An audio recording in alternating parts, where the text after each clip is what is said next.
Et si votre addiction ne vous détruisait pas, mais tentait désespérément de vous guérir? À l'heure actuelle, des millions de personnes perdent la bataille contre leur comportement compulsif parce qu'elles combattent le mauvais ennemi. Vous avez cliqué sur cette vidéo parce qu'au fond de vous, vous savez que l'approche conventionnelle ne fonctionne pas. Aujourd'hui, je vais vous montrer pourquoi Carl Jung pensait que l'addiction était en réalité une tentative mal avisée de l'âme pour se sauver elle-même. Imaginez-vous à 2 heures du matin en train de saisir cette bouteille, de parcourir les réseaux sociaux sans fin ou de faire un autre pari que vous ne pouvez pas vous permettre. Cet attrait compulsif n'est pas une faiblesse, c'est votre psychisme qui réclame à corps et à cri quelque chose que la médecine moderne ne peut vous offrir. Carl Jung a découvert cette vérité terrifiante qui a tout changé. Il a déclaré au fondateur des Alcooliques Anonymes « Votre envie d'alcool est une soif spirituelle de plénitude. » Ce n'est pas une maladie. Ce n'est pas un manque de maîtrise de soi, une crise spirituelle déguisée en dépendance. Pensez-y. Chaque fois que vous vous êtes détesté d'avoir cédé, vous avez mené le mauvais combat. Votre ombre, cette part cachée étudiée par Jung, n'est pas votre ennemi. Elle vous montre précisément où vous êtes spirituellement affamé. Qu'il s'agisse d'opioïdes ou d'achats en ligne, le schéma est le même. Vous essayez de combler un vide immense avec des solutions à taille humaine. La preuve? Des études montrent que plus de 90% des toxicomanes en voie de guérison considèrent la spiritualité comme essentielle à leur rétablissement. En revanche, ceux qui s'appuient uniquement sur le modèle médical sont confrontés à des taux de rechute nettement plus élevés. Cela change tout en matière d'addiction. Des raisons pour lesquelles on ne peut pas simplement arrêter, aux raisons pour lesquelles la volonté échoue systématiquement. Prêt à découvrir ce que vos comportements compulsifs essaient vraiment de vous dire. L'addiction contrôle votre vie selon un schéma invisible jusqu'à ce qu'il soit trop tard. Imaginez quelqu'un que vous connaissez, peut-être même vous, pris dans des comportements compulsifs apparus de manière innocente. Un verre de vin après le travail se transforme en bouteille. Surfer sur les réseaux sociaux pour se connecter se transforme en heures perdues dans la dépendance numérique. Ce qui n'était au départ que des stimuli gratifiants promettant un soulagement se transforme en quelque chose de plus sombre. Voici ce qu'on ne vous dit pas sur l'addiction. Il ne s'agit pas d'un manque de maîtrise de soi ou d'un manque de moralité. Le DSM-5, le manuel utilisé par les médecins pour diagnostiquer les troubles mentaux, l'a défini comme un trouble neuropsychologique. Certes, on vous diagnostiquera un trouble lié à l'usage de substances, TUS, et on se concentrera sur vos habitudes de consommation. Mais c'est comme traiter la fumée en ignorant le feu. Que ce soit l'alcool qui engourdit vos soirées, les opioïdes qui vous promettent l'évasion, la nicotine qui apaise vos nerfs, le cannabis qui adoucit la réalité ou les stimulants qui vous poussent à passer une autre journée, ces choix ne sont pas aléatoires. Chaque substance, chaque comportement compulsif obéit à la même logique cachée. Vous développez une tolérance, vous êtes confronté à un manque, mais le besoin ne fait que s'intensifier. Le modèle médical considère la formation de vos habitudes comme de simples schémas comportementaux défaillants.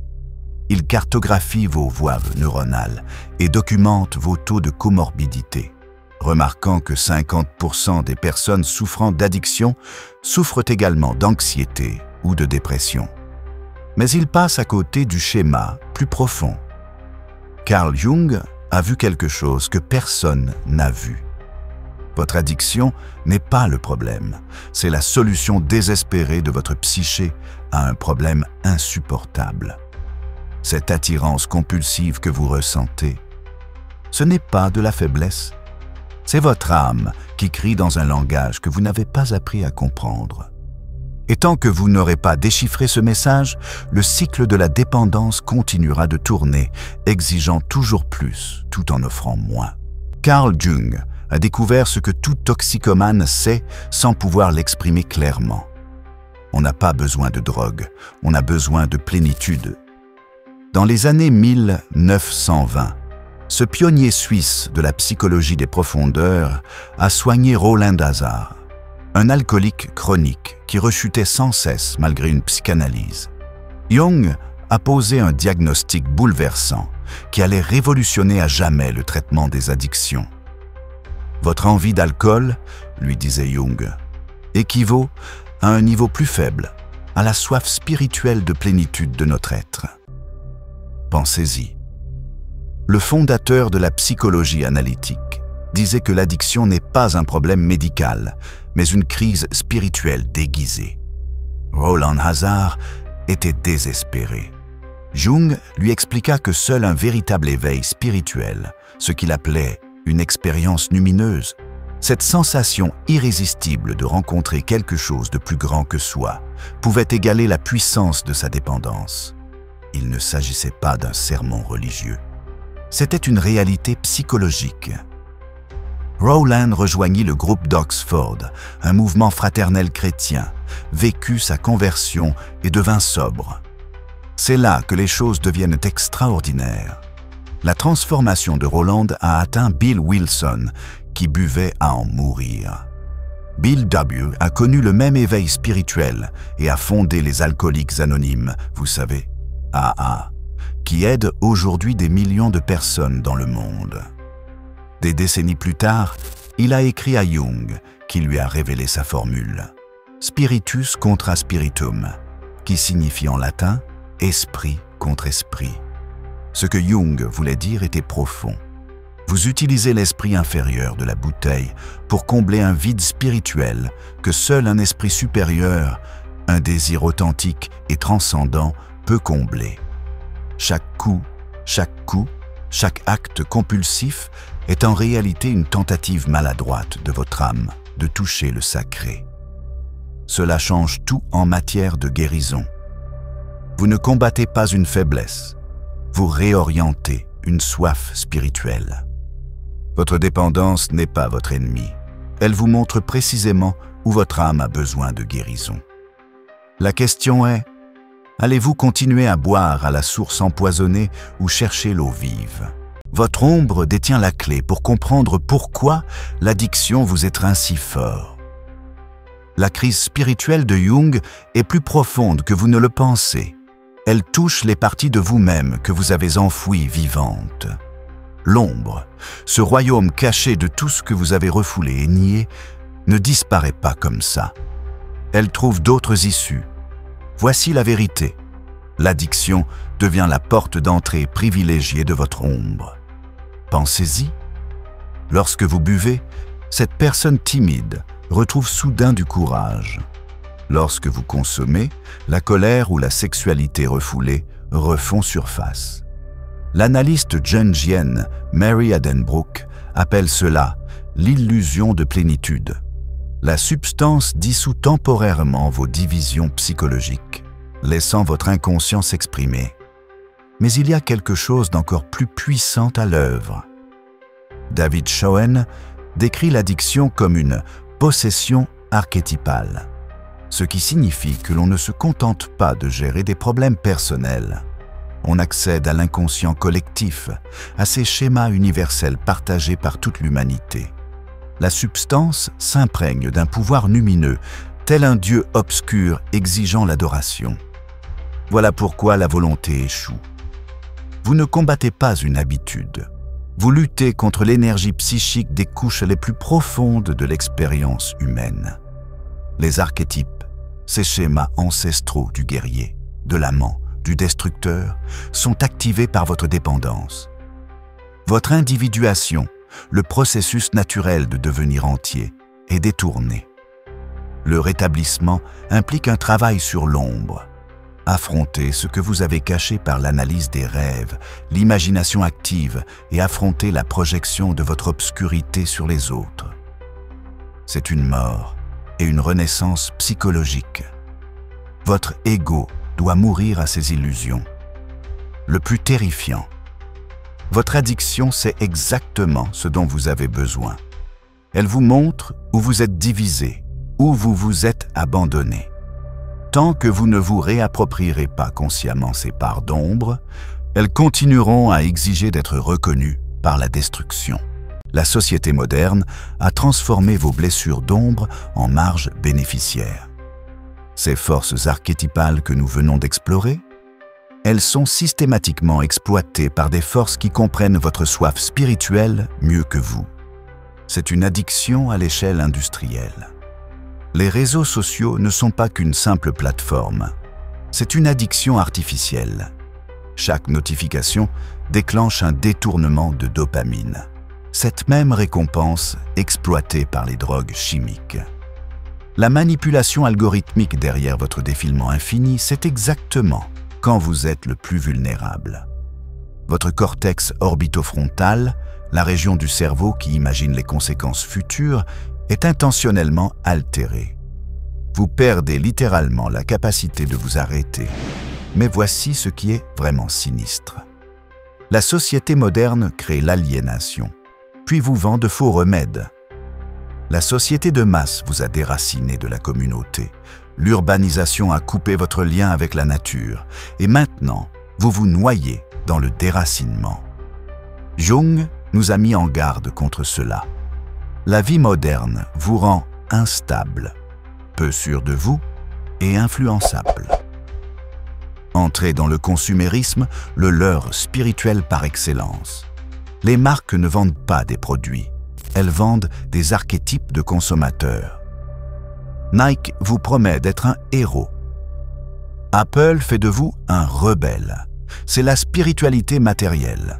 Se prosterner devant l'autel de la marque pendant que votre âme meurt de faim. Chaque achat promet la plénitude, mais apporte encore plus de vide.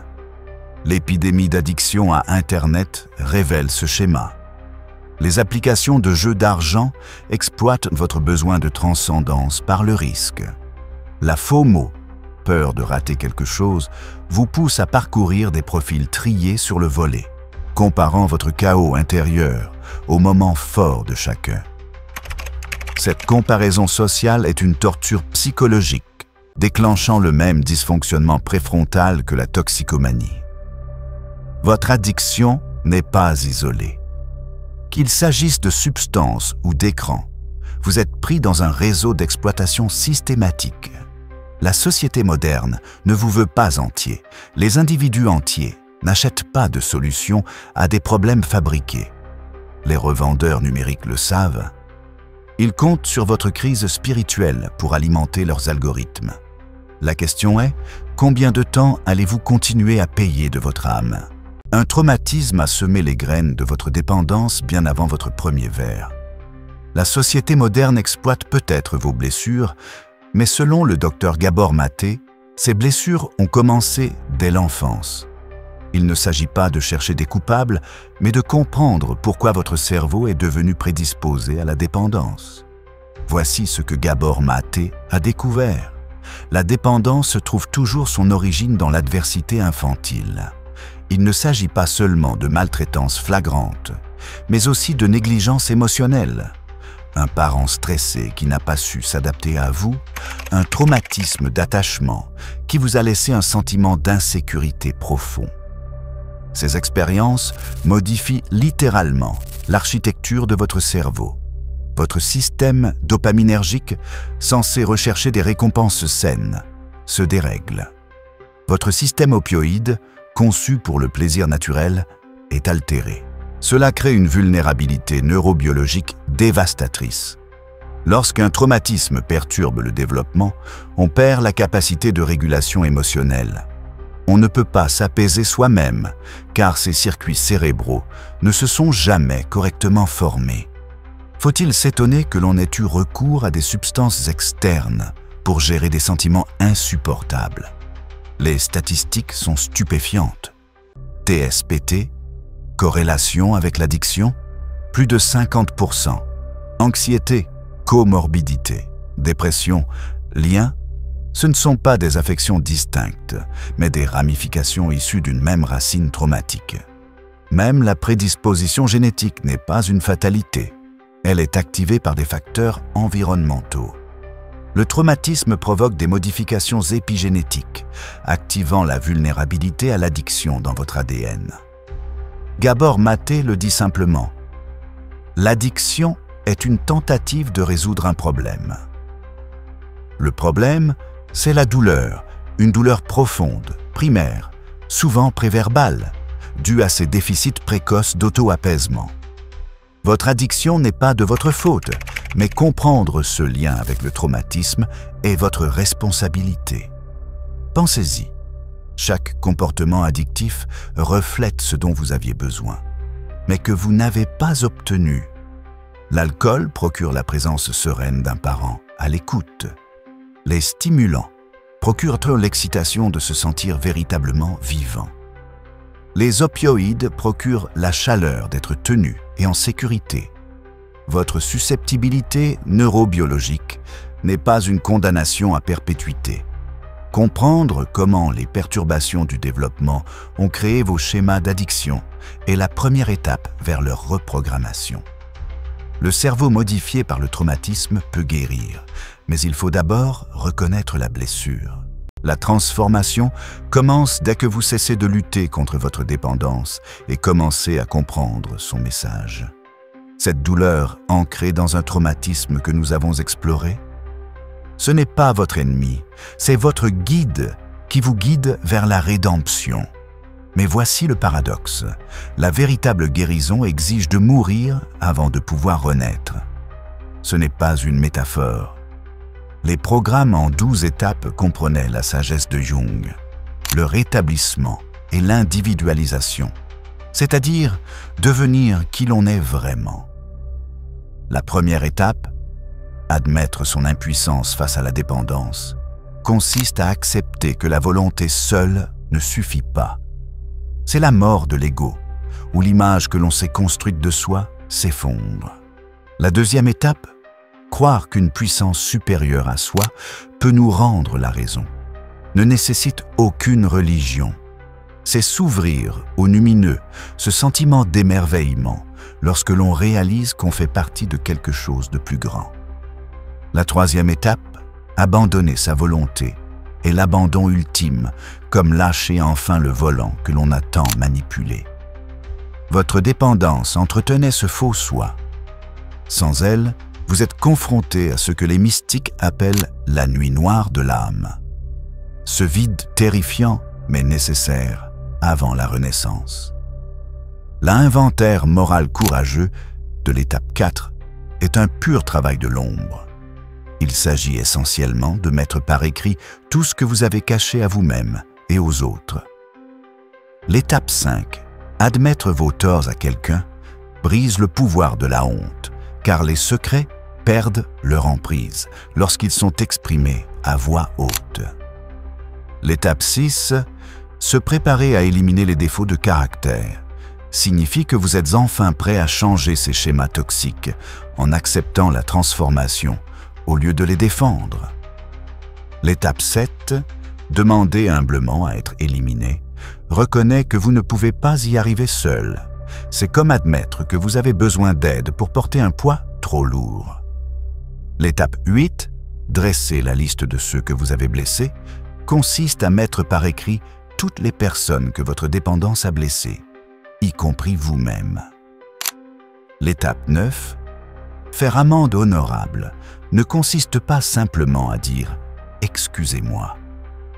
Il s'agit de réparer activement ce que vous avez brisé lorsque c'est possible. Cela transforme la culpabilité en rédemption par la souffrance consciente, ce qui peut paraître compliqué, mais signifie simplement ceci. Au lieu de vous noyer dans la culpabilité ou de faire comme si de rien n'était, vous regardez directement la douleur que vous avez causée.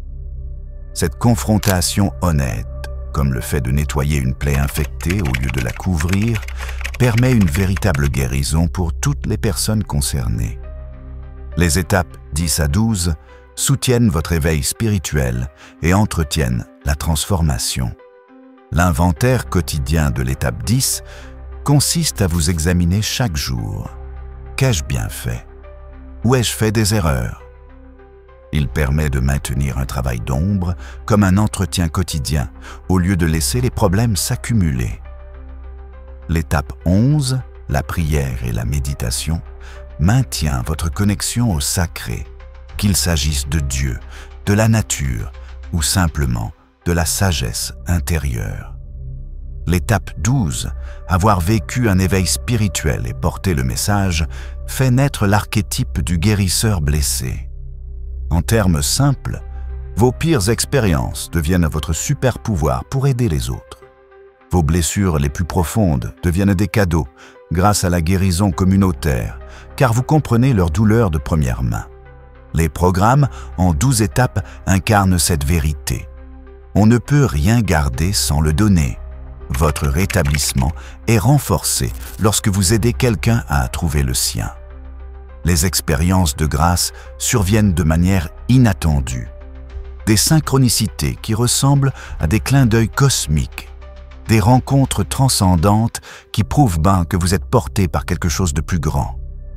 Ce ne sont pas des récompenses pour un bon comportement. Ce sont des aperçus de ce que vous devenez grâce à ce processus de construction de sens.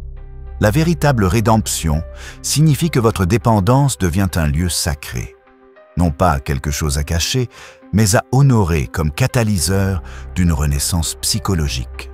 Chaque risque de rechute, chaque envie, devient une opportunité de guérison plus profonde.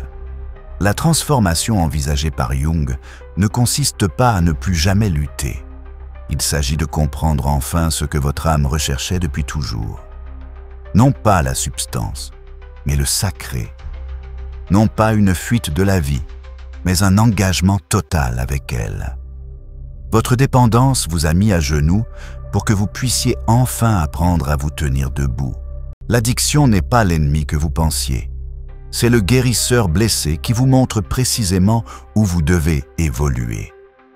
Vous souvenez-vous de l'époque où ces comportements compulsifs vous remplissaient de honte? Vous comprenez maintenant qu'ils sont votre ombre qui parle, révélant la crise spirituelle sous-jacente à chaque envie. Demain, lorsque vous ressentirez cette attirance, vous aurez le choix. Allez-vous l'engourdir comme avant ou vous demander « De quoi mon âme a-t-elle vraiment besoin ?» Votre addiction a tenté de combler un vide spirituel par des solutions temporaires. Maintenant, vous en savez plus. Utilisez la sagesse de Jung. Laissez votre dépendance devenir votre professeur, votre combat, votre force. La vraie question est la suivante. Allez-vous continuer à vous battre contre vous-même ou enfin écouter ce que votre psyché vous crie? Chaque rechute, chaque envie, ce ne sont pas des échecs. Ce sont des opportunités de guérison plus profondes. Commentez ci-dessous. Comment allez-vous, dès aujourd'hui, travailler avec votre ombre plutôt que de la combattre? Et si cette vidéo vous a ouvert les yeux sur ce qu'est vraiment l'addiction, abonnez-vous, car comprendre votre obscurité est la première étape pour trouver la lumière. Votre addiction vous a amené ici pour une raison. Il est temps de vous transformer.